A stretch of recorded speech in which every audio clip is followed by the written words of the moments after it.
This is the Art Marketing Minute with Eric Rhoads, author of the Amazon best-selling book, Make More Money Selling Your Art.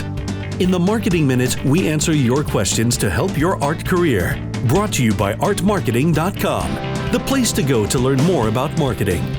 Now, here's your host, Art Magazine publisher, Eric Rhoads. Thank you, Jim Kipping, and thank you for joining us today. I am here. My goal is to eliminate the idea of the starving artist. So let's get right to today's questions. So here's a question from Jay Taylor in Arvada, Colorado. Jay says, as we wrap up the year and look forward to the next, I'd like to get some art goals, but I don't know what they should be. What are some reasonable goals we can set as we look forward to next year?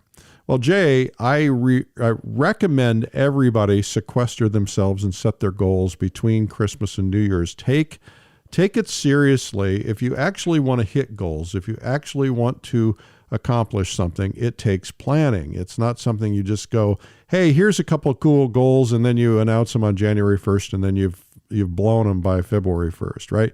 So you want to actually take some time, and all great goals are measurable.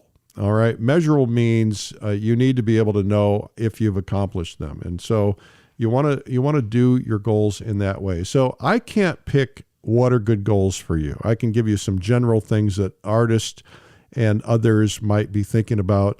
I don't know what your goals are going to be. And quite frankly, if they're not your own goals, you're not going to hit them. You got to believe in them. You got to think about them. You got to constantly monitor your goals. I talk a lot about this in Sunday Coffee, my blog, and I also talk about it in artmarketing.com a lot. Goal setting is very important to me. I set my goals for 2021 back in September. I have big 4 days of meetings with my team for goal setting because that's how important it is. And we monitor those goals every single week. We have a meeting as a team and we go through the goals and we say, okay, here are our goals for the quarter. How are we doing? Here are goals for the year. How are we doing? What are the steps? We make sub goals, steps. You know, they say the best way to eat an elephant is one bite at a time, right? So you've got to take that elephant and break it up into, monthly goals and then weekly goals and sometimes even daily goals. And you've got to pay attention to them and you've got to take the steps because if you don't take the steps, you won't hit the goals. You can't just say, all right, I'm making 10,000 a year and I want to make 100,000 next year.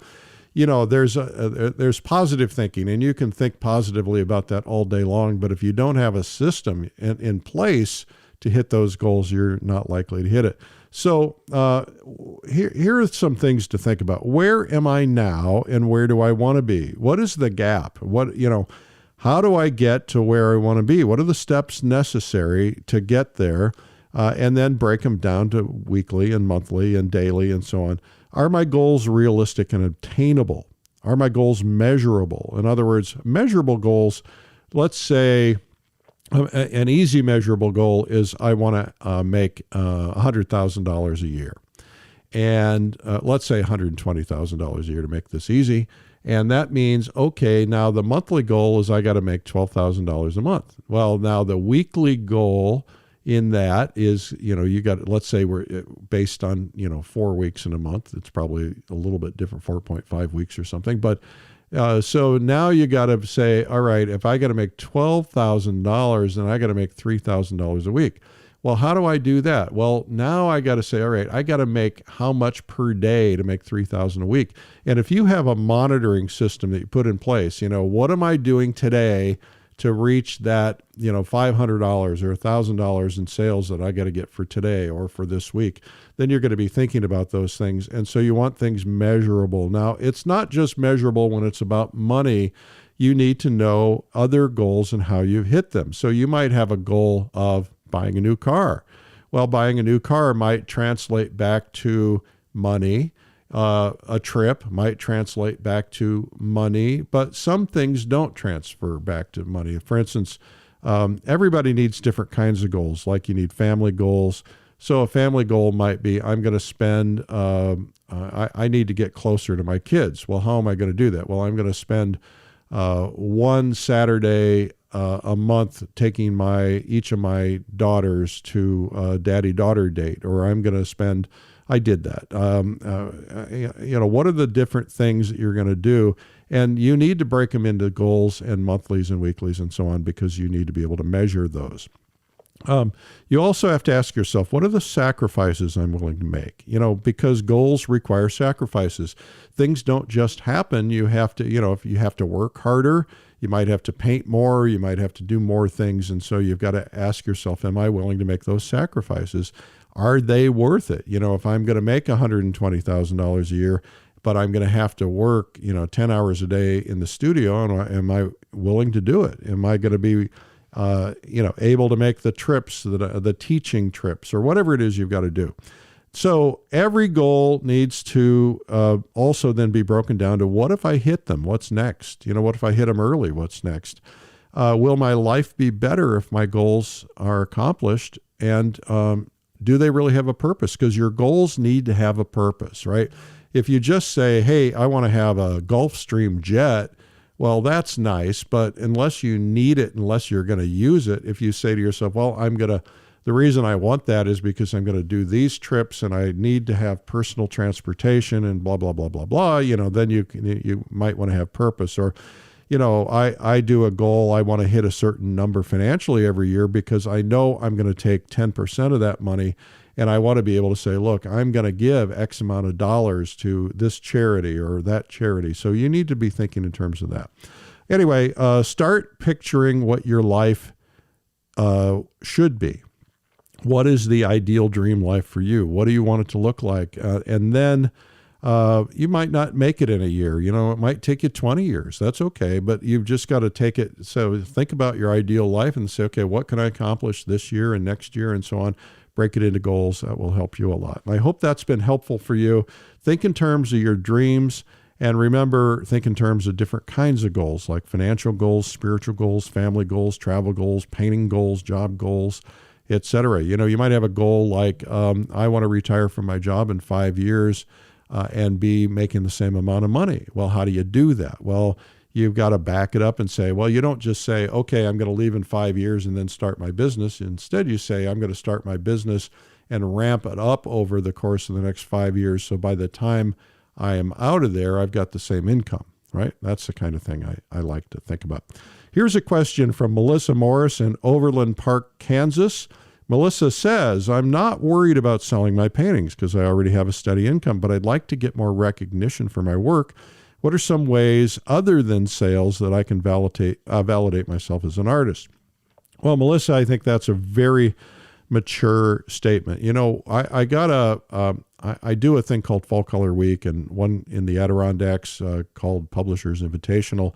And sometimes I'll offer to coach people on their marketing during those events. And I remember we were up in Canada, it was snowing. We had a little more time on our hands because a lot of people didn't want to go out. And so I offered to do some coaching, one-on-one coaching, and two different people basically said to me, I want to sell more paintings. And I would say, well, why? And they started going into it. And I identified in both of their cases that they didn't need the income. They had the income, they had jobs, or they had money, and they had retirement or whatever, and they didn't really need. And they both said, well, I thought I was supposed to do that. Well, there's no supposed to. The supposed to is you got to do what's right for you and for your life. What we identified in both of their cases is that it was really recognition they wanted. It wasn't sales. They wanted to be recognized. So you're already on top of this, Melissa. And I think the way to think about it is, how do I get recognition? Well, you have to ask yourself what kind of recognition you want, what kind of recognition is important, and who do you want it from? So, for instance, if I get recognition from, let's say, my mother, may she rest in peace, when I would, she loved all my paintings, but she loved even the crummy stuff that I did. And so, she's just always going to love me and then love what I do. So yeah, it's nice to have recognition from your mom, but who do you want recognition from? Well, you want recognition from people who are maybe your peers or people who matter to you. Like, for instance, I had Daniel Sprick visiting here in Austin recently, and Daniel came over to my studio. And, when somebody walks into your studio and starts looking around at your paintings, you see them differently through their eyes because you wonder what they're thinking. And I showed my self-portrait that I did during COVID, first parts of COVID, to Daniel, and he was very complimentary. And I thought, well, that's, he's just not making up stuff. Now, he saw some of my other work, and he was like, not saying anything. And so it was like, okay, well, maybe I didn't do very well for recognition in that area. But so who matters to you? What kind of recognition do you want? I like to use my work for charity auctions and silent auctions and helping out at the school and things like that. And to me, if somebody's bidding on it and ending up owning it, even if I don't get the money, that's recognition, because if people like it and they're signing up for it, they want it. I think that's a great way to get recognition. So think about charities that you can help. I have some rules in my book about if you're giving things to charities, especially if you're marketing yourself. You might want to look at that and say, okay, what else do I want out of that? Do I want publicity? Do I want mail lists? Do I want introductions? I have a set series of things in my book, Make More Money Selling Your Art.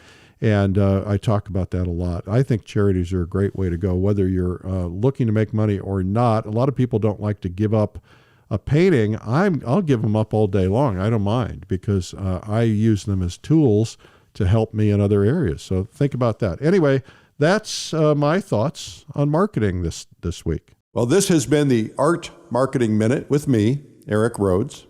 My goal in life is to eliminate the idea of the starving artist and to help your dreams actually come true. So if you want to submit questions, simply email eric@artmarketing.com.